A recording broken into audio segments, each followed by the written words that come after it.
young wish your papa a happy Father's Day. Ne Fabra Facebook Sabri and I say YouTube. Facebook SOMPA 106.5 FM Accra. Facebook Live SOMPA 106.5 FM Accra. Na with the Father's Day message, you know, na with the back near kama pa. Eti Ghana today the edru wa na echese ye nyina ye ba betina se na oman mu nsem nyina nso ye de ato omanfo enim. Na happy Father's Day no me de bema me di kan de ama me ankasa me kunu me de ama masofo na masanso de ama meme wo fie ha nyina me hyase e de free prophet Dr. Oduro so na me de aba mango day so na me de aba sofu solo so me de aba Ransford so na me call MCR na me de ama school fees na me de ama David na me de ama Godfred chese na me de ama obi esese me de ema ne bia said the beya bibia bekoso nti meme wo ha nyina ye news editor Mr. Boateng na me de ama no Jeremiah Simpson so ne de ama no Patrick nso na ye de ama no na apamo ankasa nso na ono nso me de ama no enti mema ne nyina security Mr. Atta na ono nso so ye de ama no MCR ho de mse maka ne nyina maka Godfred maka David maka school fees maka Ransford maka Augustine maka systematic anti makani nyina kama oba newsroom nso a maka pam maka news editor Mr. Boateng maka Jeremiah maka Patrick maka Obrempon nana mama nhome so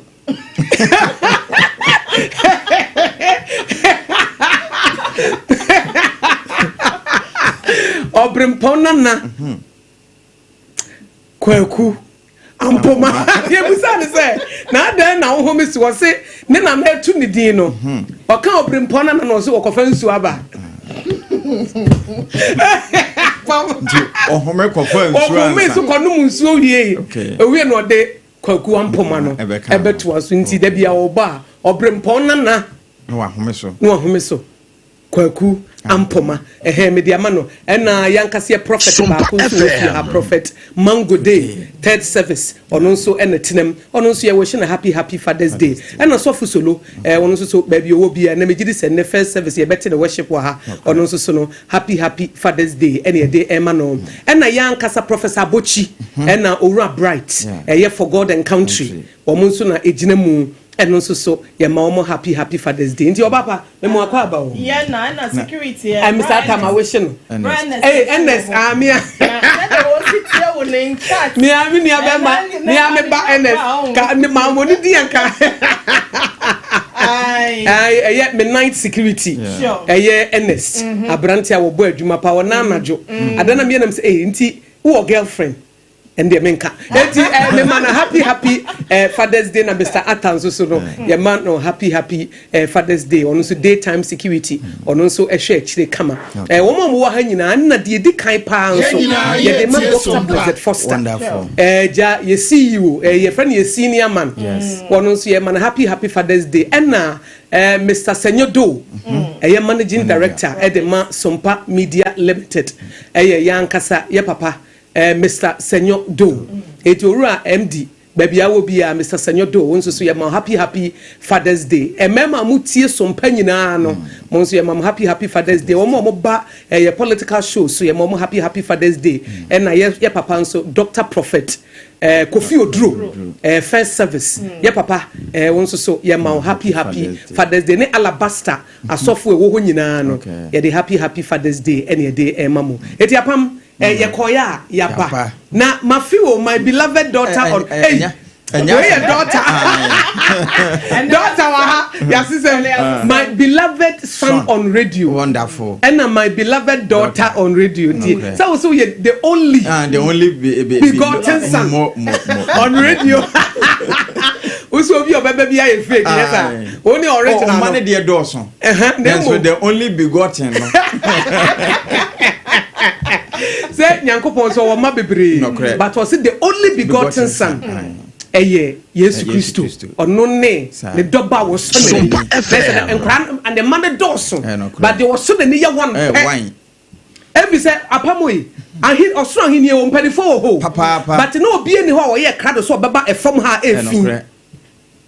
Name wo ma bebre 7 living creatures ne 24 omo nyina ya ne ma atiasefo 9 no nyina aka ho ai ne mpanifo aduonu 9 nyina wo ho obi anya so beba but onyame so se wodo nipa but obi ne ho na oya willing so obeba be so obeba say enipa asase we so ye wo heaven na your street is made of gold bibia ko ya say de me ba asase so a ene bone omo so mo ye holy na ma ba fin e na yesu si da bi momfa mahenie no nto ho ma me momfa mahenie no ento ho ma me na me mewu anim guasie wuo edi enti no yesa o se neja edonipa aye simple ono nso ni neja ye baako nti se neja donipa de a ade atete nipa ne neja ntam ye bone ba be ye free ho na asema nyankopon kan no Genesis chapter 1 verse 26 say yemmo nipa se yesuba ne seso na wonni nyame abode nyina so no bone ntina ma yentimi ni so eti obeyi bone na fitam yetimi edi nyame abode so eti enu ntina yesu ba eti bone de ne de yesu be deal with sin no correct said ye be ya menne wo apam ne ohene yere ene sofo mango de Ransford no ye betimi edi nyame abode so ti se wo be fa yesu Kristo so awurade no agye nkwa wi a eno ya asase o okay eno no ya asase ene beginners because first no beginners first no na bone nti no wo bonsam no no agye asase na boss wo ntimi nkotu no because bone na wo mu na bi na woni mu no correct enti yesu ban no se me nature na be wura wo mu eti ko na gina mi nature ne so na fa kodi nkunim na fa je asase na di so se de me kan ye no eti wo Kristo ni de dominion mandate no e yo bi asade ntina se onya kan in the name of Jesus no be akoto eso obi akoto wase de ye wo soro de ye wo asase ni de ye wo epoase nyina eso obi akoto eti se wuduru ba bi na se wokoye nyame apede na ewiem otumfo sori tia wo na waka chom se shut up okay shut up shut up ai kama no tum na meye maduma me mesi me kwan nya ha na ye fidie so ka shut up na no de bibia to ai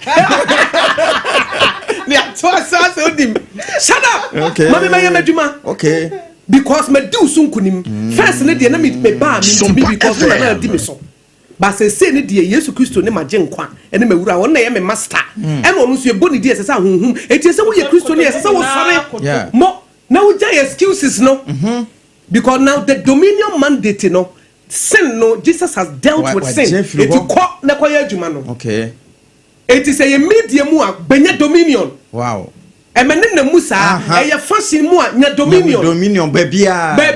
area bia na eye wo field no your area of endeavor no go and have dominion ko represent your king ko see Jesus Christ anemu wo ho wow it is how you Christiania baby sa wo politics mu akosi Yesu anemu e wo politics mu e do say emre bi ankrofo be so mo de LGBT e de bia ba no o say e Christopher mo wo ho na sorry yes e ka sabre no ka Yesu enya obi an ka ankrofo no chifem enokre ka Yesu enya ne nam sifo wo mrahebedwam e bi ti se ningo pram mrahebedwani ora Sam George mo na afenso so ayi ye papa ye papa ya oye osofo yi so MPP fo yi reverend in team fadwo mo mo sorry ye ti mo le sorry gina ya kan krofo no di sa gay sem no etwa so it is also ye Christiania area bia wo no wo responsibility say wo be represent Christ wo okay etu wo dwom no wo bi ebu nkrofo ni kwan say wo bu nkrofo because say wo dance wo ye ambassador of Christ wo ye mo I like the word wo ye representative okay it is wo ye Christian na wo kwa dwom na nkrofo ye corrupt na so ye corrupt nkrofo wies kana so we disappoint your master because wo jane wo bronsam na say wo jane bronsam because bronsam na ye kromfo it is wo waduru ho na say nkrofo wiade a enu kan so ko wie bi enu kan so wie bi ene ma yenyi wadi nti wo ye han no wa so wotimi kata so so kata sum no so na sum be twi fa han no so na wo han na ne say anopo ma me ncha KOFI Kenyatta what is say be Christ like in your neighborhood mo say Yesu ba ye de ani be hu no mo it is a sunsunye da o Kristo ni wo ni obi a wonye Kristo ni ntem it is a wo office na nkofo wiade na wo wiade a wo Kristo som na wo ye no fa so say atofom nkofo twatro na wo su twatro ma yenyi wadi e better say wo be stand for Christ am yenyi wadi SOMPA say Shadrach and Meshach ni Abednego wo mu tina ma nyame ne duo mu koto ejemu no ma ye fa koto jam because ejemu so na Yesu beba ya fa mo koto djam no fourth man na ma wa ma me pio ai enti me fa mo to djam na hu nyame ne mo nyam ya da de Daniel kwa koto jata mo eso yesu nsusu e ba o enti ya ba fa bia yesu ba be wa ba beti okay enti man no kuradie ne yensi nyame na mu yie wow dan se baby e be ko ne ye de ho akofra ne ani wiase nyina ye pe na o hene ye hu sunsu e da Kristo ni mo na wa nan bia o be wi abeti wari Saturday bia say when you go to Rome you do what the Romans do enti oba hu so no ni super na ewo ni mo no no they are twin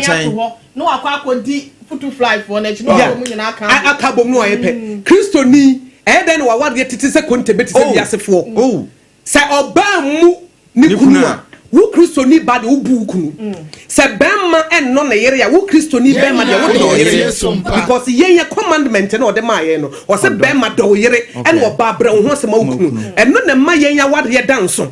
enti se wo ka say feminism ye de ma de ye ne mema enti ye ne ye pe enti wo si me kwame so me si wo kon ho a you are not representing Christ. Wow. What frame what corrupt what defile no dibre ne ne ekura no mudie no dia wa hye wo ne ye wo se nkoa mo ye adwuma mo nye te se de mo yama me asafo awurade enti sompa na wo ha no wo ye adwuma wo ye te se de wo yama nyame enye Dr. Blessed Foster na wo yama no anasa akosu agwa agye dabi ye ne biala wunya ketua bia wunya ketua pa enti dominion mandate ni ye nye wo responsibility se ba bia nyame dia kwa kwahye no si nyame anamu yie amen baby a wo ye adwuma manipa nyina hu se wo ye Kristo ni okre manipa hu se wo de Nyankopon sam ne nante otan ne nantintwitwa ene ade ne yefiri wabra bom konkonsa ne yefiri ho tena ho you are more bitterness men fan che yaudie ye twotwere Kristo ni bia wo de bone che efisa wo de bone ya chew dia de ntina wo so mfa wo nua de enche no it yan representing nyame ye wo be we are the light of the world and we are the salt of the earth. Mo enchene so yirane da ye de ne be ye somfanya fe yegu mani petieti aso enti enne asema ye de aba ne basa nso a okene yire ne apam se babia wo bedu bia wo ye wadwen se wo be si Christ anam na sa wo be ma ne kane na hye wo be favor no kre odi ni favor bi beto so babia ni pa nyina tru a epro na wo be wura ho babia pro na tom nyame be bia ma wow asase ne de adin ebra wo gina obi obeka che se wo gina ma Christ da fom bia wo boa se wo gina ma Christ a edin because nipa bi be sisiw no kre obi beka ntokwa umfi no obi beka ho asem wo nka bi okay ye be sisiw in the beginning but at the end of the day no obi abedi dance se wo nyame no kre eti ye besre ya sori no paye nyame de juada foforo achae de na wo foforo achae ba bia wo nam a wo kɔ sa wo ti trotrom wo ye trotro driver wo ye taxi driver di huni si Christ anemu menye wo Sunday ase wo kɔ asori Sunday eno ano no edru juada na ni wiase aye pe obo wa bla bo bia obo bra wo ni we ko na ni we ko ntakwa na wo wia wo mate wo wia driver sika na driver nso ona na wo wia ni sika wo wia na kwasi ada kwa asori fa so be na wo so etiyan representing yami na be mani favor na die nim kane amen or say after you have suffered for a while for a season na ni favor bi nya to so a enche bia o enche e say kakra bi bebi anya mo just a season ebetwemu break ya bi na yamma Christ wo no obewu ma ye na wasade ya ba agya ne nkyɛn no so mramfa so no onka sa agya hwɛ o mane ni o won so mo no usuban ye pe okay so boy say usuban no so mo no usuban ye pe omo ye kind te se wa omo ye doctor te se wa omo de bone check te se wa na fe nyame nani agye na wie na wo ye Yesu mogya nyina achi sa akobokoro no wa mawu na wa bre gu owa pa ya ma kwa ba ya na mami apa mami ma feel settle era bia me say you are not children yes so ya feel you hands so ya feel ko di jumani an ko ye no sabo ko di oh nyame adum nyame akora ye mu a Trump ho ye we say what ya say obetete niam so ya na ye be mu die friend ya ba pa no apa for trending story bre no ye ne so fa de emra mama anopai said you should be like in our neighborhood na no Yesu enam enso no so ni Peter mo ya na epoye bo asoroche wo mu yi niema tugum na still abotui dandane nyina no enam se na Christ wo munti wo mantie ngum Debbie na no Laura Senior High School for wo se wo mo ye jogging kakra na jogging no wo mbetra fra sutade akọ nachi enti dipe afa ho ena subontu no koda ne butu ya enkura be se edudie wo mo tigu nsu no mo ye nipa du na enam mu emu nson etina nanom wonse do nanso nhiranka nyame miensanya wo mo ti didim enso no de ya pa ne se enum na ye mma emema mienu enti trende pa na so afọ hwe ngumasua so Yewura Clementa Park ene awofo no ne asuafo ni nyina ka bomu a wo mu di yawo na mu ngwasa hyese ehwemu mapanye adwuma na wo mu ho ade kropotia ekokofa se ye ya edane ye no ebae se ne ye de wotwie no na ne fa koden no na asese ne tie na wo mu enhu ba bia ye nyina ye tie sompa de brode hono no ebefa enti eno so trend pa na waboso se ye Kristofo yi wo se ye ma ye kan ya ne shren ene ma me anopai minim se wo kasa yin so no evangelist Nana Komfo agrada etiu sana Madam Empress nsutie wo mo amanso no so trend pa na no wo mo kokoto na enya amanso no kura na ba kasi we de ka we ne bae na we ne bae na trend enti anopai wo mu chi they should be Christ like. There should be what? Christ like. Oh, you know, for the bread now, or more money or more birthday about the more boss mom. Now, I say one share your fam once and say a swati above form. Apart from say yet say energy sector living in a dear free mono. Yes, say Iran so maintain what say for 21 share your man paying John Draman Muhammad Kokombo and a airbasa one share ya. Ehun betimi asa ye den tie ba we mamon fa me hye no na den na so ne o na petrol na se diesel fem go ma short so petrol do na firi ho eti de ekoso wo Israel ni Iran ne benya effect nti say apam de bia na me catch politicians ne say whether you are in government or you are in opposition or hinere mame ese say eya wo mo ka no kre on say Iran asemi nya medrum ye yo ba ye hu say ebetimi anya nsunsaso e wo fan wo so MPP abreso ebra COVID by na Ukraine Russian war by na wo mo ka say enya nsunsaso nkofo say da bia mo ka Ukraine Russian war ye wo global world the ebesi wo America na bi kan enam say wo niam bi wo ha wo import more no surprises necessary to say we hear fan wo bo no a ade no mo dey determine price no mo the world market dey na ho ansa na city na ho de no mo dey account no mo the taxes account no dey determine fan wo no bo enti de ekoso Iran no ebi be kan yen but mo say say ban no be kan say oh say the ekoso Israel Iran for ntemi wan hwa na fan wo no e ho akoye de na kosoro a mo say obi abeka say e pobi ani wa say na ban ne ban no abeya ne matro enkofo nyintem because adan na Russian Ukraine war no mo kan say affect no say ya anku bi na eden na ase abeka yi eti eden na fe de wo beka say Iran no ko no de account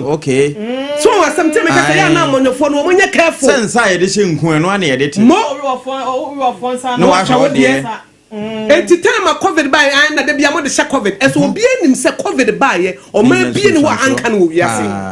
eti ebe se politicians say ya na wo mu twa sapapa ma wo mu because esa na wo betwa no ebe wo ampa eti say wo hwe MPP for by no sa allegation na wo mu yetia His Excellency John Dramani Mahama the first government no effort the depreciation of the city no omo ba ya wo beto ye wo say de ba wo mia no ho si kire no kre how dey kre jinsamu omo ko yi IMF aban MPP for ne kasai na munnim ade enti na mokwa ba ke dura asa mo so ko IMF eti amu deceive hwan etu mo say omo kan okre ade e wo mu say politicians no they don't tell us the truth asofo o mu nso enu na enwanwa eti no kre ne pa wo mu nim pa o mu nim di obetimi ye adwuma no o mu nim di wontimi nye but omo kan okre no etu say Iran for the ebe abaya shase e ka de ato say be eduru ho a okay when we say the Iran na de kan no we the can boss so but Russia and Ukraine war the na say nka hwe mo say COVID na nka hwe na aban no edabia na odi akɔhye etia o munye very careful mo kasam vias ya wo ka no ebesa bana sa ba wo etia enye me nwanwa ohine ire ma me dia kakra se to da bi nso aye bompa ya ye bompa ye ma wiase nyina obo akro bompa ya we se na aban ye bompa ya ma aban no kura mpa we se na me aban no de odi ya me de fa me ho enti se ye bompa ye nso aye nka ye mpanyifo ne ye nka wiase nyina esa se ka wono mu a na ka ye se komfo ne si kuro be bo ti mu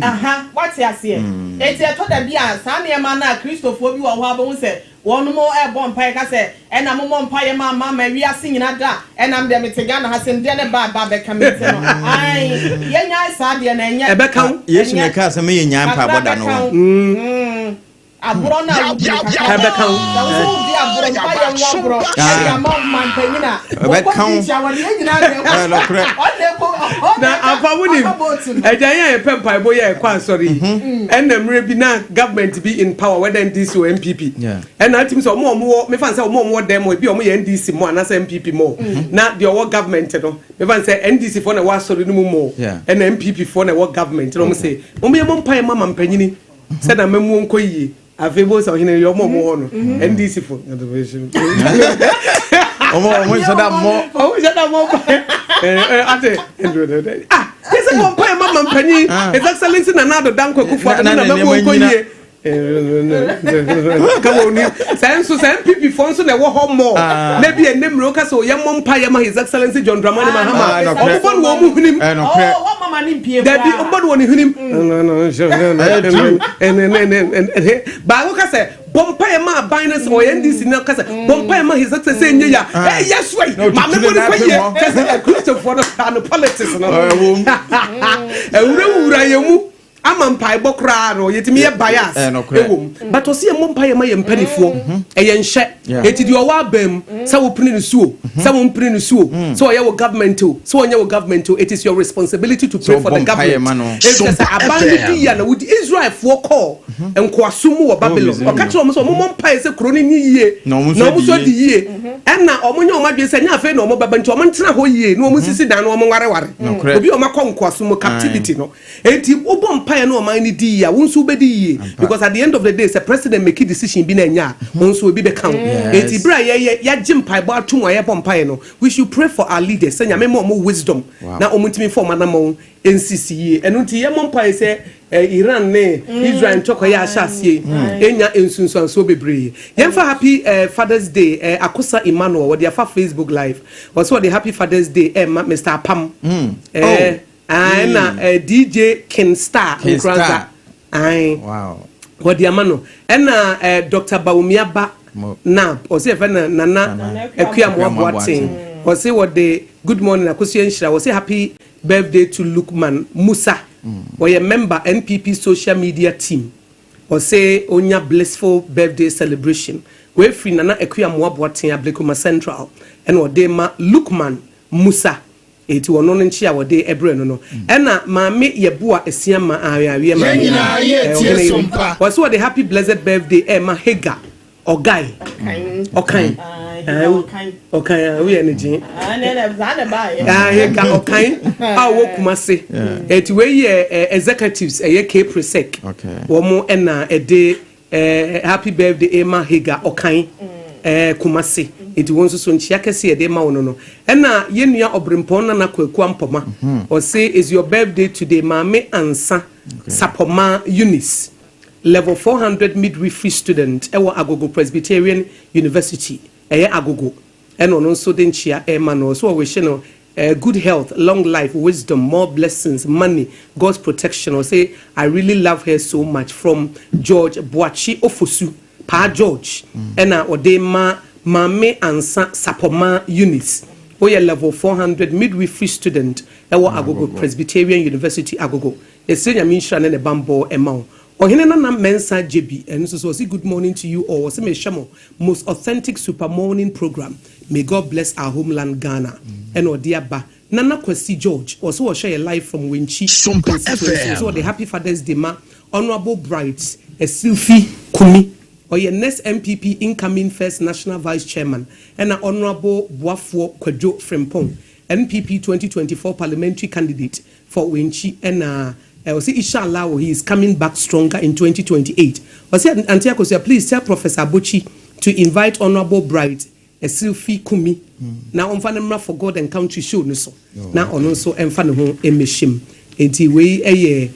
greetings a mode aba ena piaga osu dumso levy away ono ne dia wo de bebo mu no engineer Shamaba also why do we wait until serial callers are in crisis before we listen to them? Serial callers they say o ma sitre mo yede e fan to wedim okay yes serial callers no don't say just show don't promise yes move it. Greetings to Captain Kweisin, Director of Takrade Port, and Honorable Grace Ayensu Dankwa, MP for Esekado Ketan, Kwadwo constituency. I want also dia wode ebaye eno enti we de apambremu na efa diaka ebrane enka etie for se non so pa wo semaduo no a ye bebie full lines na omonso abem mo ba penshira nyame nshira papa na yeda so gu so we ko ankrata mo boso ye ntensimu ma mefa the new crusading guard bokrata no na yenko krata fa etoso miensa enkono ni du wode wasahene yewura kwamena afenyo marking wodnemfoni aba beto akiri na wono na minority no otua wo ma no wose minority leader o watete bia ma aba no se dimso levia wode ba no se wasanso atwa U10 na eno dia dance pa se incompetence na wo mo ka no eye adwuma anopay the new crusading guard said we see fa no na no wote se Zoom Lion Ghana yese why ye for se wo mo contract no won mo atwamu ntinu wo mo nya adwuma bio esanse wo mbagi sika be ha ebewie no wo mo di kuma bi ase akiri atwop mani ede ma akura na ko school na wo mo de ama wo mo eye adwuma no na won mo se wo mo san wo ntiri ho anopai krata na mfensi wetwa ede aba Dr. Nyawonya Otamaklo nimfoni ene de akiri no wo se enya duru Republic Day to say national holidays no a ya yema no enhia yem papa anopai ewo ha Constitutional Review Committee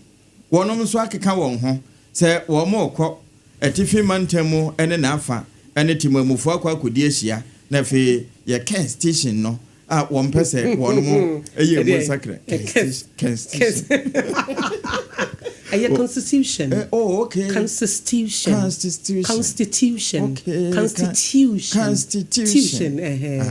okay na commission yeah commission yes, National Commission for Civic Education. Wonderful. Until anopay the new crusading garden no. Elon Musk say. What's it say? Oh, when no ho pa say what tro bibi edify Eura Donald Trump ho. Man ayonku fei pa. Na ho be ya Pascal say. E me wie wo mo to aba man no. He say won no. Odonfu timi be ya otamfu say. Nyasa maketo a. Nyasa mowa. Nti eno nso ewo akire ha. Wasan so ede pope mfuni aba betu akire. Also say Pope names Chinese bishop as he keeps historic Vatican Beijing Accord. Woni mamemfa asem ya Elon Musk kan say wo se wo nu ne hu na memfa nya futu o hena yire un say eya wo tro message am obibi na asi na obu afu na bia wa fa wo phone na wo tro message eya men send twen fato eya kakra ba bia after bed 2 hours 3 hours no and now we na no pa enumre no aba be kan so betimi asende a okay ba sabre na ebufuo wo mu no men sende sa wo ye audio dia ma obi asende wo message bia na so obi aye bibi na ahyew sabre na ahyew na wo te wo wakoma mu no na wo te wo wadwene mu se wo bu afu no mesrew menkasa sabre no men send message no message na what type no say email kra na wo forward dia kwakoma obi a wo se wo bo message ni wi a wo bufuo mu no wo de whatever that you want to write but don't send it okay ebra wo bufuo no chobi bi ese wo chobi but don't send it fato ho sa WhatsApp message na nka wo pesa wo send men send it twen enumre behwe san be kan ebra wo wakoma aba fom no na hwese sa message ka wo benu ho ebufuo asai niema no kure ebufuo enye nyame dia there be me say ebre bia wo bubefu no wo logical mind na nya adwuma eyedam say we emotions wo soro a Sompa wadwene wo fom na wadwene wo soro a we emotions wo fom eti the moment a watenka wo soro bebre no na chese wadwene na nya adwuma eti men react men train eti obi aka sem bi obi aye bi ehon na bo se kokoko na afi wa wo so ebi e wukuna ye obibi wo yira ye obibi wo dwuma ni bia ye obibi na afi what type message ten fato once atwen men sende twen edura numera a beken kan hwe wo kenkan wi na tim say eh ka sa message we na nanka me de kwama me kunu eti message we na nanka me de kwama me yire eti sa message we na nanka me comment wo social media obi wo social media ko show obi video wo share video na nipa no hoye nahi na ni ko asem na nipa ne kana nam so ni nipa ne nya adwene no na di bio fu dendende etu wan say wa chiro bibi ade na wo chiro na ka wo internet ni so obi ba e na wa ba be click wo profile so etu oba kama say be kama say na wa chiro nsɛmfo say egu ase wo gu ho ani mase wo ni wanyam nyina akɔ enam one comment bi a wo kɔ chiro gu obi ade asenti eti ebe se obi na be ka bibi obi na be ye bibi na wo be read online na se anya wo da na se ho no wutumi se wa koma wo soro wo buafu ade na hyewa e ho no ye nkasa ye twen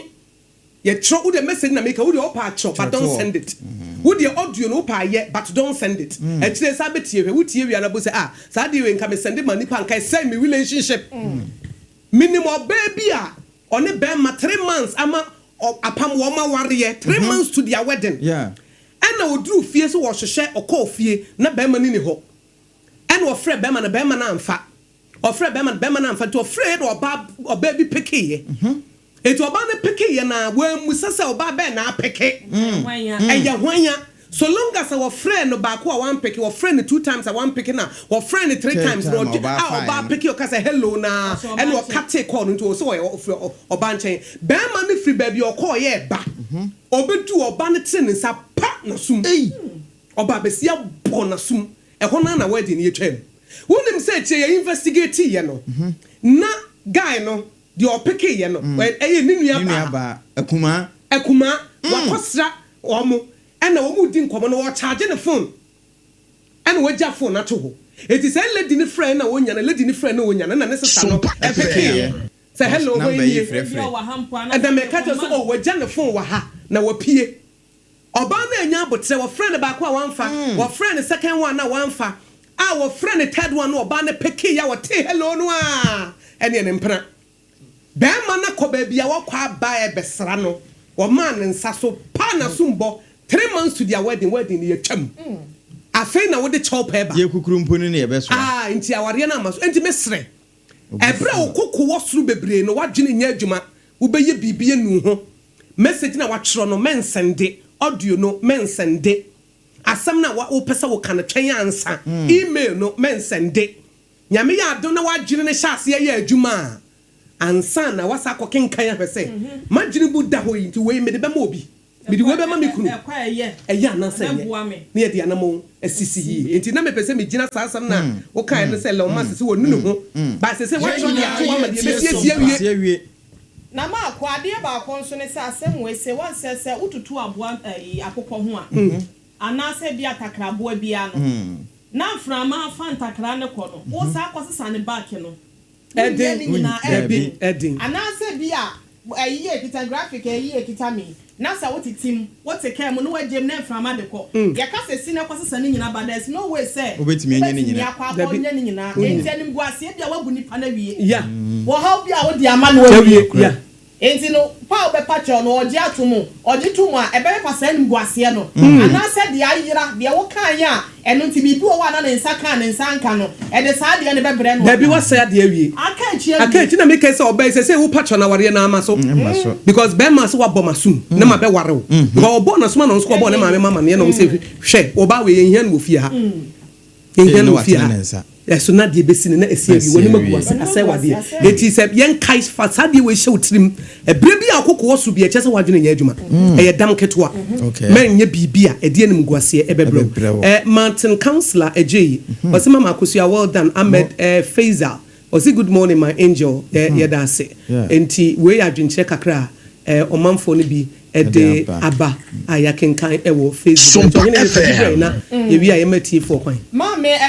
Ghana man panyi da ha daily guide the bokrata nanim na se na misika se wo se Iran ne we mu ntokwa ne ba se ne esiko no wanhwe ya na FM go hu bo no akwa ya atwe na se bibi sente no daily guide the bokrata no de abasa so and a Ghana Revenue Authority mama mu de abasa dum so levy no nya de ombe ya ma na basunti I say try you 10 was say GRA freezes dum so levy na say Ebra Anthony Kwesi Sapon no and e panyi pa otua no no this asem we say about daily guidance so try be e de aba betoa na enipa disika wo mai mu na so na ya ne yaka ne yasa kata so ayesa de bi yaka yentimi nka na enkwajisika ni nyina yesese say the National Service Authority for na wonum ho aba asemi panyi pa ya no odi wo manim said Director General ye Mustafa Yusuf woni afoforo be se du baako ene esika be se 548 million Ghana cedis wenye old Ghana cedis 548 million Ghana cedis wonum awia the obokrata David guide ene dia ba beto ani ma se na dia pambo so Dollar Senior High School so no enkwada be se du ya mo se cadet for wo mu tra eye Black River no makobokina Faso hye no so asaba fofia ntoata na adware abamoi wonum kwatigu nso me nipa nso a wonum ti na nanom wonse de manum mema mienu no mamum eya ade a wonum asane line wa hase no makonya krata ne bia emu enchiremu esi ase no so no wonsa beka na nurse fo no ne midwife mo kwa ina ese dia se retired nurses no na udro PD ahodo na wonum aje wa abaso ne ye tini ti ebo munye di na munye Mama no ma bro mama no ma bre omukwaji o ma home na omukwa retirement send ye de ma o eza no musa me se musa be hia ye nti no en na den gade aba se de wo ma bre ni to mo ne kura bre nti no munye di pacho wa nye di unti udi o asamo de aba yo apa mama fa the Ghanaian Times de obokrata ne mra one Ghana city for living na ban atwe sensen no eno the Ghanaian Times said the aba and a black voter tragedy rehoseme Laura Senior High School nkodanso omo ahire omo kwa ya bre subonto no butu ye no wo ha say 5 bodies na ye retrieve and na nipa mienu ayera yehu omo kira kwan and na nurses and midwives so must suspend omo strike no and also the Ghanaian Times e de ho asem aba e wo ha Zoom Lion for so clarify omo ni YEA womu status wo machi mu say ombema awia bo mu dwumadiem ombema transparency aye adwuma se de be ya omanfo akoma ebetime ato wo mu eyemu a eho asam no ene wo mu de aba achechiri mu eyie pa na say wo hwe the Ghanaian Times mu aye nurses ne midwives omo de Mrs Perpetua Ofori Ampofo our president at the Ghana Registered Nurses and Midwives Association omo de nemfo nyina babetoa happy Father's Day no so Ghanaians pay tribute to fathers na enra Ketrebia ayana meta order aduane from nche o say akosua for the first time weekend di omo order aduane mo fathers na sepase all o si wo hu bi da bia Mother's Day na onya offer pa onya offer papa nanso for the first time this weekend offer onya ye for Father's Day no but who say ejanom o ma sorry papa also say yes ejanom sorry papa o mo asesa say ejanom sorry sompa bai sompa ni di Father's Day okay nti ono na Father's Day no wo kire di nti a wo e kire responsible fathering ochiremu se akosio se de Father's Day Ghana fo agye atum e che se ejanom anu o mada no wo ma sori na ejanom anu o di school fees ma me fo na ma me fa ko tia na ma me na yete se they say wo ma ko tia ene ejanom timi di wo ma ko playgrounds no ma ko di agro conversation e banzo so wo school mu wo ma timi ko fan kra na di wo mo ba ejanom o mo ye ne san ka be bo mo papa wa yi sika ma ne power se jene fa kwa ka insane ma me na da bia o de mano so ne say say the ejanom omo obi wa no de ne meko robotics no de ne kwa ha so say eyi enkora visiting day mi say mi kuro no an de wo mo ko wo me say mama wo de wo manam say amamo no so nya adwuma no na adwuma aha eti fathers no say they are involved. Yes. Omo de omo ho awura nkwadaa ntete ne msa na e pe no. Onyankopon ka che Abraham say me do no. E so obekye ne mama kwan. Eti eba nkwadaa ntete the responsibility ne nyame hwe emema no. O si me do Abraham if so obekye ne mama kwan. Wanka say Sarah. Wanka say Abraham. Eti father no who na nyame show who no bebu ho because at the end of the day say we share garden of waiting cry enye Eve ne kote aduaba ne die ba nyame ba obusa Eve Adam no obusa Adam it is a bad man is a family ni failure who na nyame be hold you responsible ko ni tire no e ma no bi akola ya de no papa ni wa de o papa beba ai oba ya kwabena papa o mehwe kwabena de waye na sa yi ni ai enu obusa obusinya ko ba say Adam where are you? One can say where are you? As you evil mom na ne bonsam di nkomo. Okay. Ono mom so na ti o wie no ma ne kunu bi die. Asotwe no kra nyame ka se wati oba ne nti. Ai. Where wati oba ne so oba ne tie bonsam na Adam so tie oba no. Some one in France and no. Ai. Enti bema die se wo ma utra ma abusua ne failure. Onyame be hold you responsible. Enti yen hwe se ye na de mu na de nti no se wo na wo ye tire. Etire no nye I'm the head oh ka wuti I'm the head no sia en ka wo ka wo yembe hyehyw I'm the head kire se bibi anye ya yemfa nso ame se meyire se ya yemfa nso ame me ma se ya yemfa nso ame tini se wo ye the head no we nyame sia na mu ofie nti men ka se I'm the head e your responsibility ka se nya adwuma ketwa se wo yire titi se konte be anyame si obebusaw ye na sa wo matiti se konte be nyame si obebusaw eti I'm the head no I was say Bema is the head the man is the head of the family no your responsibility a wo ye Bema na wo tiase a ka wo be kokotodwe no maka kire wade se wo moa wo sa wo ye Bema na wo tesa dia na se a se ntina Bema abo akonhoma kura mo ya aduana ma na wodidi na fifiri ete no enka wo tiase a wow enka wo be kokotodwe no maka kire se wade bua me na adwuma we die because at the end of the day God will hold you responsible. Me say what catch Abraham say me do Abraham because he will teach his descendants my ways. Ma kwan no obekere wo mo. Enti nyame nam say commandment no de ma Adam nti ebre wo ba ya wo mu ni horo obusa say Adam where are you? One can say Eve where are you? Eti wo ye Bema I'm the head I'm the utiase kran ka be kan no atum. Because eya sedie bia Saniema na nkoya nyame be hold you responsible if so you are the head it who you responsible say wo yere and wo mabedi who your responsibility say wo fie bejo and your responsibility say you will nourish the woman with the word who be don't I sacrifice say the Christ does for the Christ or does for one father kwanto e chese wo ye bema you will give out you will give your life for your family who be kun eti ne juma ketu o ti ya mompaye ena me ni na mi nko wia she eti no eti esi e bompaye ma ye janom amen ye bompaye ma mema fi se mema asudi anyame dia so wo mo no eso asudi anyakopon dia so mema no eso mema se bema wo ho na juma sei ni sikasem nkoyi a pressure dan so nte so oba mema bebre they cry in secret o musu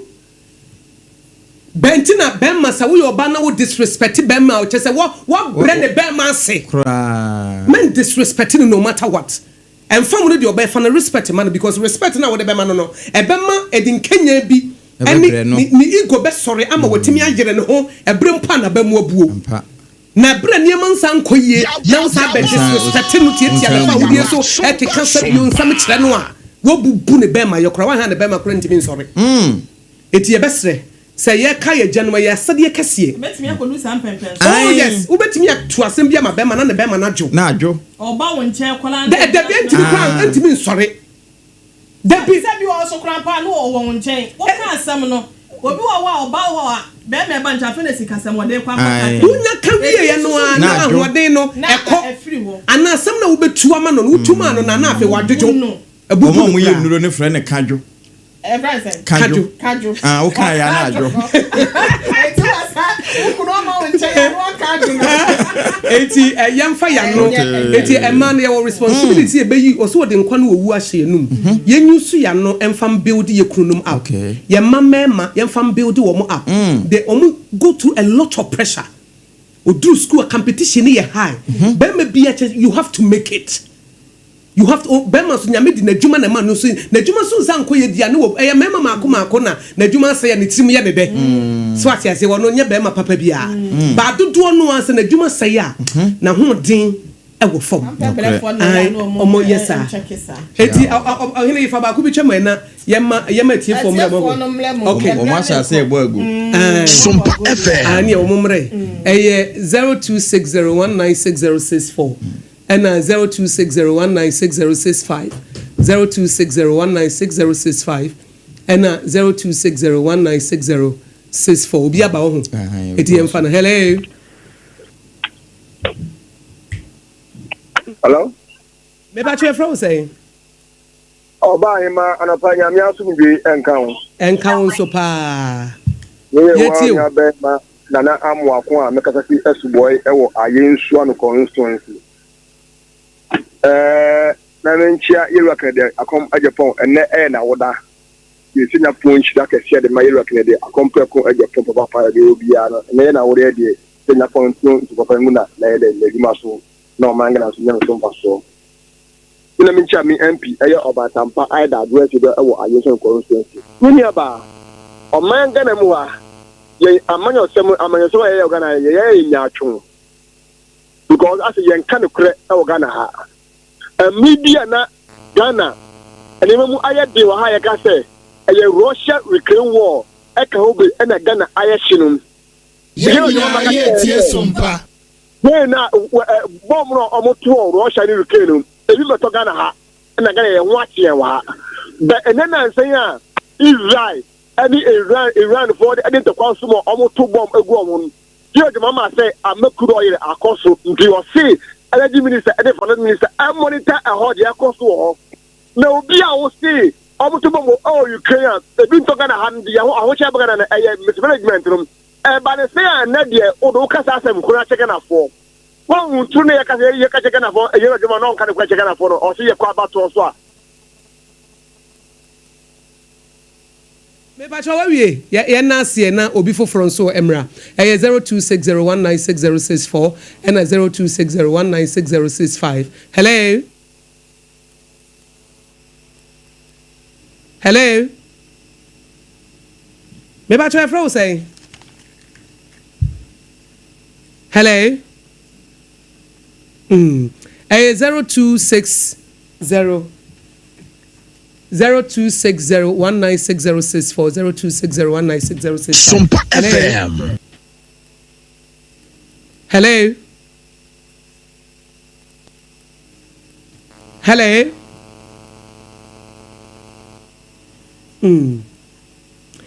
yenhwe se yebenya nipa fofra obeba na yene no akasa 0260196064 and 0260196065 hello me ba try fro say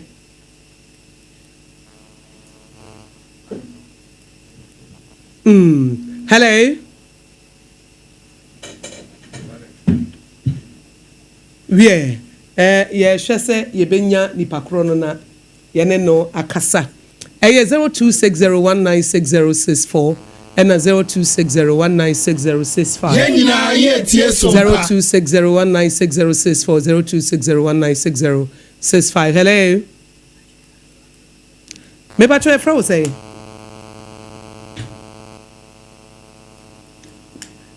yo na wo free here me pacho yeti o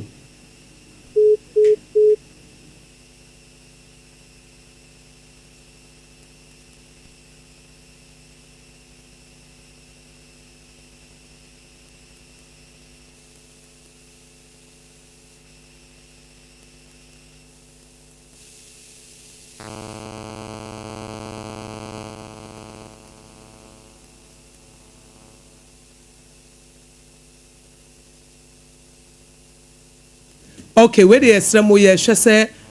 bibia beto imu ye okay hello yo me ba cho yanko okay hello Me ba cho me tie o yenko.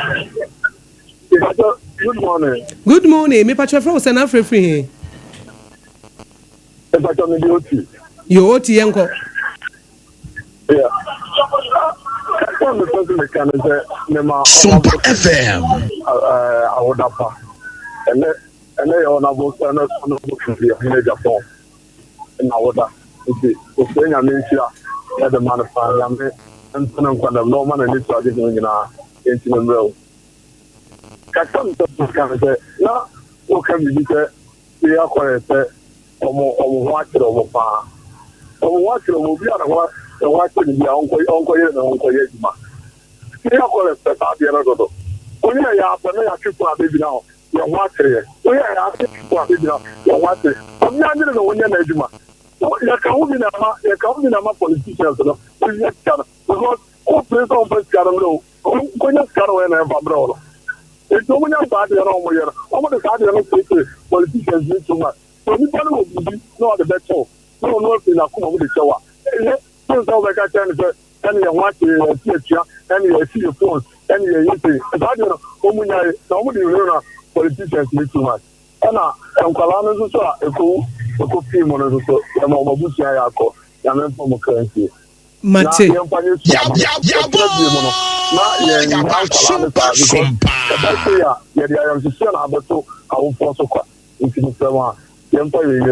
Me pacho mate me da si bebre yemfa de otoso hele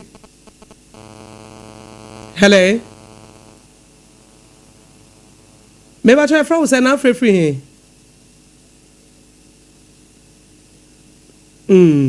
he ye hwe se ye benya wuye na hele me pacho e fra wo se na free he SOMPA kwatia ye yenko ya na wo mo no so kakra ma me yenko pacho matin pacho de ene de me tiempo tutu me kasa gane ni bi ase ene de biana de be amanaso de bi wa aye tie eputu na registration no e kanu empedi fu wo eputu then tie na yento de mo de na me kasa gane ni bi ase wa wo store wo to wa de wo company wo party ni ta so for na de bi yi de ni ma ko wo nje pa bo de fam de bi to pa ye bo de ura ni ta de ni an kara woni mo fara woni o SOMPA wo to ma nya ma mro SOMPA na mo bo wo de ru ti ni ko kla ko pu tra tri bo akotia de ti mai ani pani wa na bo ye mo de ura SOMPA FM. Mate papa me diri se wasam no ka ba wa homa no ama wo kasa ne mayi em se de wo ka ne se enya no pa bia na mo de aya amonyosem ya mo metie SOMPA na mo ntie futu e de bobra na ubenya nyansapo SOMPA de no nti ne ba ye de SOMPA ne ba ye se wutie a na nam so ma wonya abrabo papa ne mpumtuo ne nkanko hele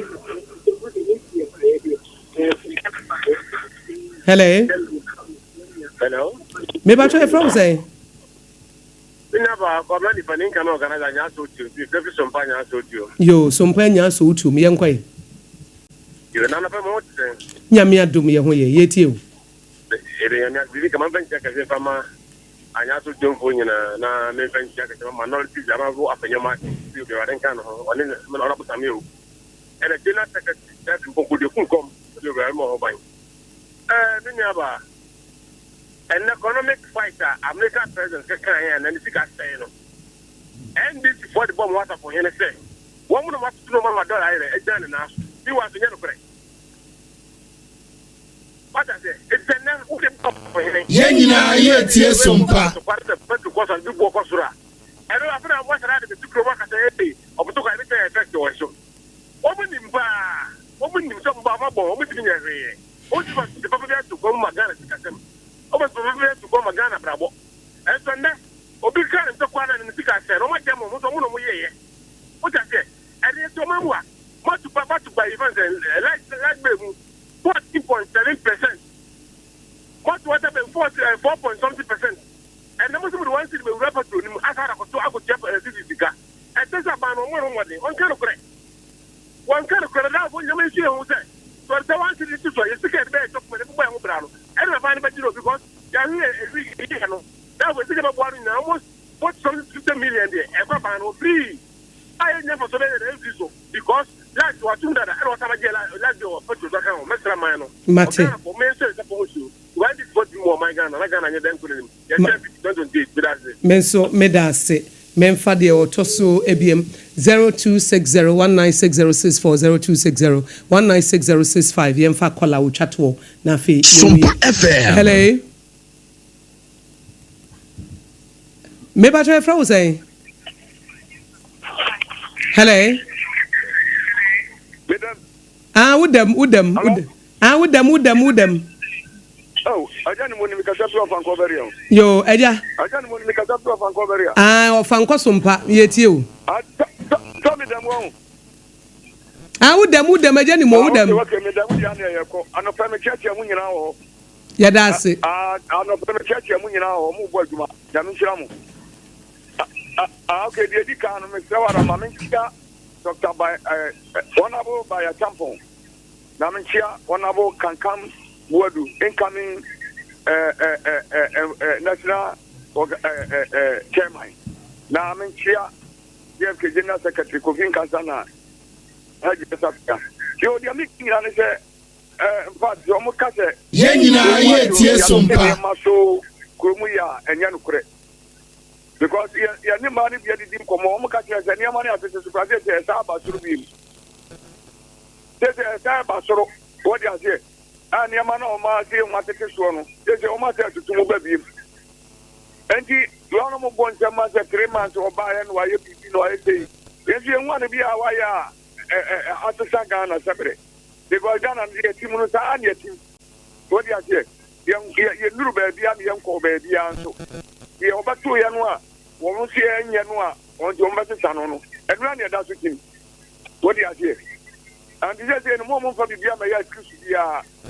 That I can't say Ukraine, Russia won't in Yamasano. One don't offer is up 1 year for the baby. One fancy some Bibia, no much more Nema, one much more catching it. Bye bye.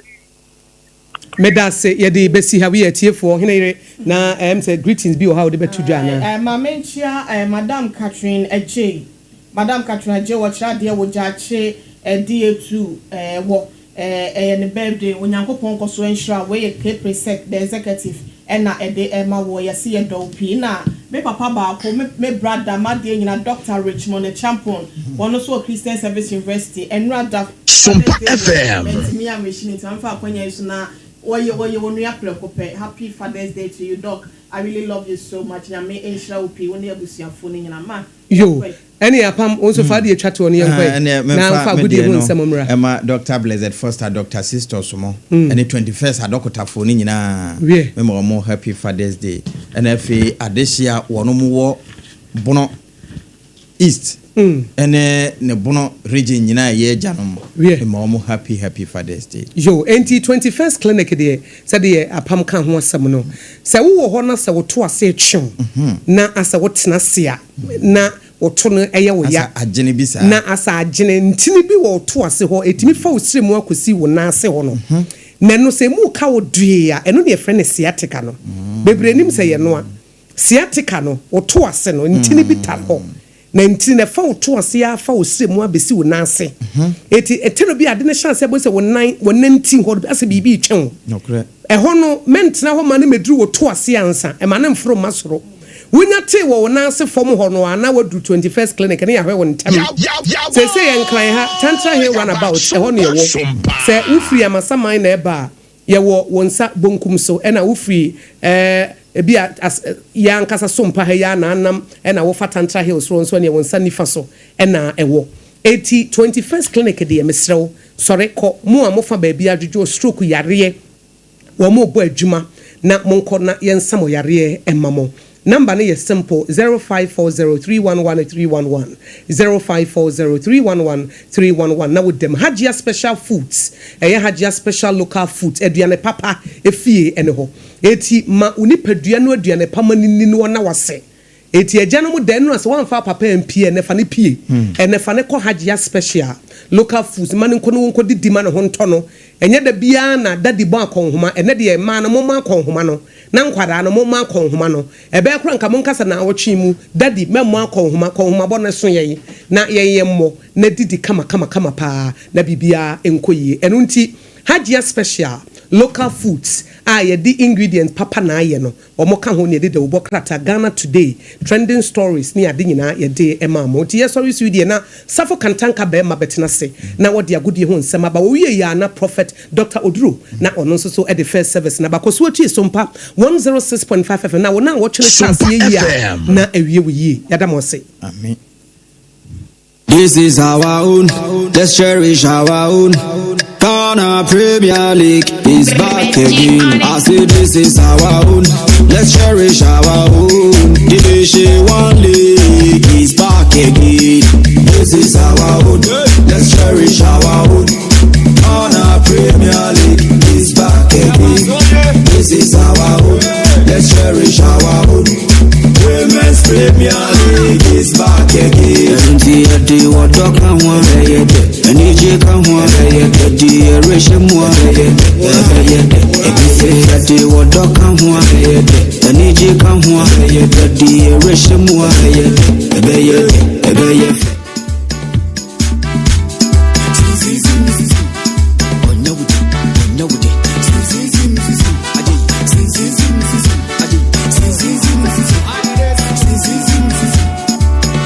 Since the days of Baba Yara, we've been there. Ghana Premier League is back again. Since the days of Sham.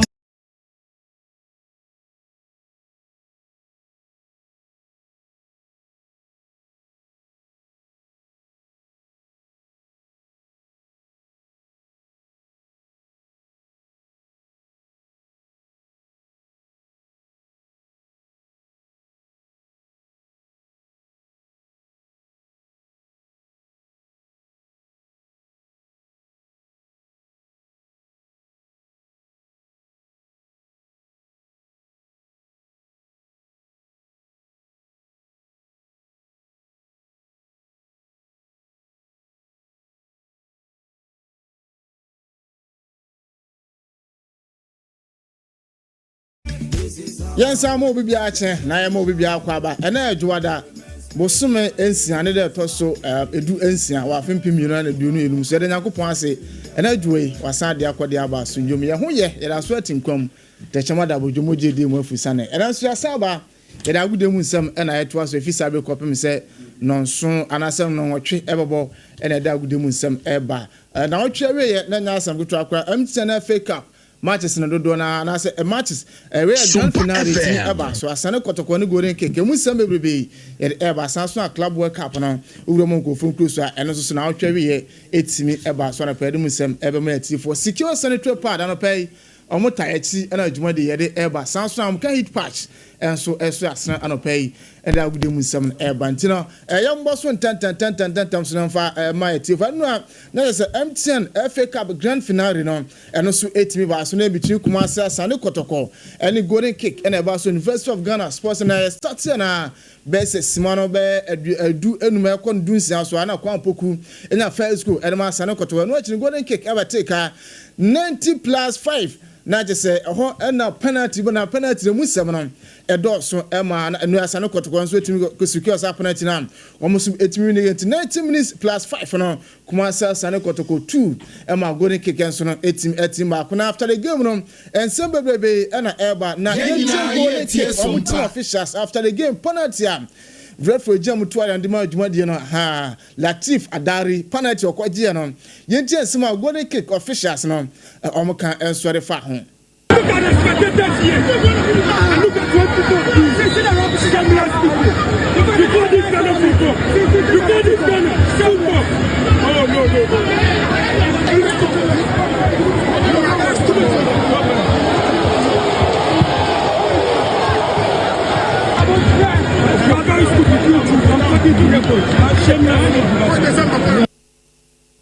And see when someone after the game no na say golden kick officials no team official na just say penalty no na just money anye ho kra and na mo di referees na to no pere sem emiatifo na go kick players na so no omo kasai yenti nsem a omo sori tudwa. You know, as you see, we did very well. We tried our best. We dominated. But you see, you also happy. You understand? So it is a game. It's a game. We are not ashamed at all. We are not ashamed. Seriously. We are not ashamed. So it was a nice game. Yeah, we also how we went, and then we were the better side, but it's just quite unfortunate we couldn't win the game. We were supposed to win the game, but it's quite unfortunate. We all know what happened. So as you saw, everything was well. The game went well, and you know, when the players played the ball very, very good, and the referee decided the game. And when some are going to kick players, and after the game, almost ready to now goalkeeper no damn na enu since boy ni year no na nya asem kutua kra boy friend say Kevin Saba ono na goalkeeper Edema golden kick na after the game was no kwampoku na ho anka na penalty ni de referee no wasisi omo papa very bad, to be honest. It's very bad. I don't know why it's happening that way. Like it's how to feel. Like seriously, I didn't touch him. What happened? See, it doesn't happen anywhere. The FA should look into this and start doing everything proper. Because if this is how we are going to play in Ghana, there is no going to go anywhere. You understand? We should be sincere to ourselves. Seriously. The referee scored the game. You understand? Let the supporters feel the game. If we are going to extra time, let them feel the game. It's not my fault to give a win to someone. You understand? That's how football is played. We play for the fans. You understand? Yeah.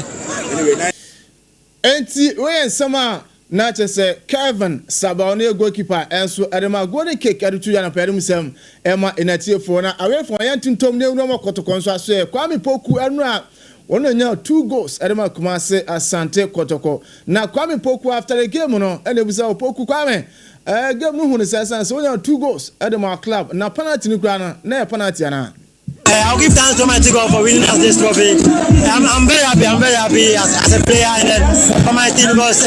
we can't go trophy this season for all the work that we have put in. So I'm very happy today. We can't go trophy and then we were supposed to win the league, but unfortunately we didn't win. Like so, we're supposed to do something for my club. So I'm happy we won this FA Cup. So I'll say we have done what this is. And to when sama na chesa Kwame Poku anso de tuja na pere sa meti for na ewura mu ewo Kumasas eja kotokwaso na coach Karim Zito na ebusan say coach after the game no uhu players no kwa mu say na momode mo no na etisen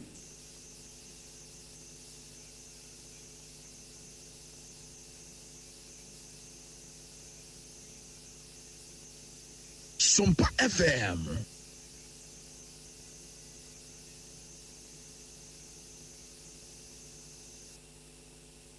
Enti Karim Zito ne nsam no nice one me say omukwa kem no na very difficult and so da makuma sasa no kotko na nyina mo no ombo omode no omotima win cup ne so na na ndu ebusan say waje FA Cup as player e da makotoko as coach e da Dreams FC enura for the first time since 2017 wasa baje FA Cup e da makuma sasa no kotko enu achi ni penalty no coach Karim Zito who ni saying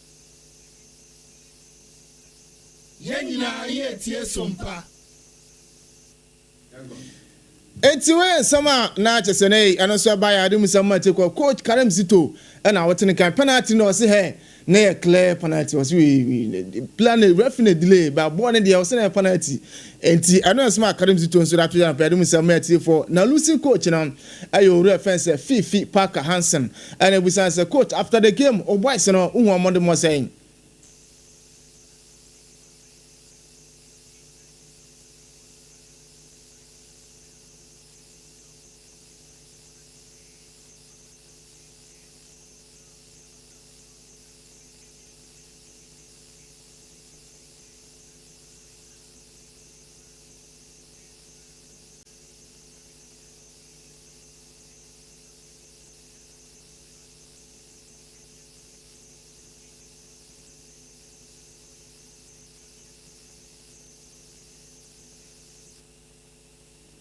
enti when sama na chese coach Fifi Parker answer to ya na ne busan say penalty incident na ohun say no so penalty there na enye penalty no so na busan say season end o na mo ya dan then am go akoshisha mu bi asan ba na say golden kick mo ya dan after the game no krampo no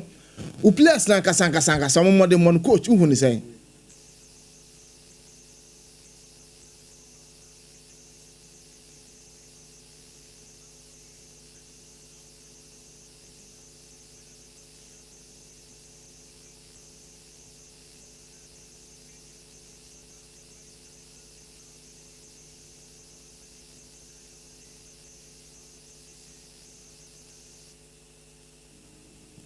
okay, into when someone that is a coach and sorry to Jana Padam Samati for nights and the players in the modern na e was so papa. The time is a not trophy no or meet my J. Some refino and a chinchuma musa. Na I know chema season there. Abana we are and say but we need the next line this company for and a bit of the time say be china on we are na so and some coach Fifi Parker and so Padam Samati for na yen quote fans no so e bi fans reactions yen ko na yen ko tie kakra eno fans no de na almost so ready to after the game na bi mu huru referees no yen tie kakra okay and is a fans no de na ma eno na after the game say ko bisa coach KMZ to onto the NTA fans no enye penalty e go na metimi enye penalty but enye adie sa enye adie sa it's a game what the enye say game but enye penalty what you say so ya no why you clear them but so ya sa yes it's a clear penalty as far as I want do 18 if you read the 18 now you will be the no power you are a king there it's a penalty it's a clear penalty a referee what do it's a clear penalty and Kotoko really yeah but it's Kotoko deserves to win this show that's all enti fans ni bi no ebi mu kirema penalty ni de na emu ahurem papa ebi mu su kirema oh na support na clear penalty enti sa ankwa amawa sa na abeke konso de mawa se wo hu ha amafo a kirema adwenjena na enu na has folk supporters bi omo investor Ghana Sports na so ho referee enu amode mo na wo fem na penalty na no de na he Kotoko fan ba ko se ha supporters ma sa mo kama no to se na season mo ko ya chema shama akoma nan now so sa Thomas asu now oh here nim se go ni kebe now ko ampo no go ni keke show nyagopon adma next month 6 July Kotoko ne has president camp no so me se Kotoko o me se has enti Kotoko fan ni se mo de twida of course that's a book cannot matter in any way if golden kicks were able to eliminate you how do you compare yourself to us please no has there we will meet them in the Gulf. They should prepare because we are coming to meet them. So they should prepare for you? They should prepare very well for us. We are coming to meet them. You are going to beat them again? Beat them! Back to even front, side and side, we will still beat them. Enti we sama enu a asane Kotoko fan baako enti a supporters no catch and some come on ntum o ma shamo back to back enei o mesa shamo enyame adma next month 6th of July o mesa shamo up Gaka president cap ntum come on ntum na mko agoni ke ka shamo mo so ka enti enu sama enu ba enti fancy na ye nru abuka kra bi enso o amana ne emra na afi enu a club worker mati se course no yon fam sem MIT for enso ena anopenti anu mati se ba so no say ena city El Ali anu group A club worker up no Ali atifie wono anship sans na Inter Miami enso entimi anship Pramaris enso anshibi ama FC Porto enso entimi anship tia mati se no pass on e wo club worker up no group A group B no but say ena city Paris Saint-Germain e sheka ba akoma enan ema Atletico de Madrid enso no entimi anti enso on enu chin uroma paya munchin enso Atlant FC and as Atlant City FC game no yes by say 10-0 and Bayern Munich also 18 shana pedum sem Emma United for e wo jumade so na me adma machi so no game ba ko enso 18 ba so Elwenium Bofotogo FC and I say almost SA2 Emma Settle Sanders so no entimi anti and so group B matches and so e come na matches aba so no say NCT Boca Juniors 10 AM yana 10 PM on Benfica and Airboy Chelsea game no on Lyon so ano panufo HMA na me adma nwume 7 PM and as I game no enso ebetima aba so na pedum sem Emma United for enso o Juventus now away from Honey Tom na yenkodi din koman kakran so clubs no dodo na enso aso ene hwen sema eba na onum se Lionel Messi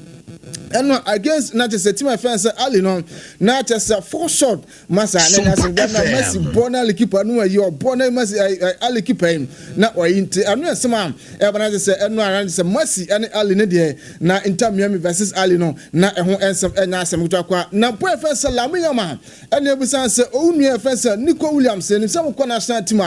muye close papa na Nico or Joanemo and I say Oko FC Bayern and Nico Chima ono and I say boy fans Lamine Yamal Echema one debut on boy fans Nico Williams no omukasa san so na for 4 pa na on the Kobenya na Nico Williams no Echema John FC Barca and so na pedum sem Emma United for na on say Ballon d'Or enche na e baso Nyankopon adman next one I say August 12 and I'm going to Chema omne fana nominees no enso ebetimi ade aba to na Kylian Mbappe e wo mfene so Junior Osman Dembele na onso e wo me bi eno chi boy fans duo onso e ka ho na say boys no so Erling Haaland e kan be Jude Bellingham Messi omunya so ne can get finance candidate am almost mpanefo hema na say ba ko na Ballon d'Or no almost ebetimi ama na pedem sem Emma United for na nya fancy na Jumadi aka so emtimi Emma to aso na ori fans Diego Simon eno after the game and you say na Atletico what e banese no momo PSG team ashama kama akoma na ya montima no so na PSG team no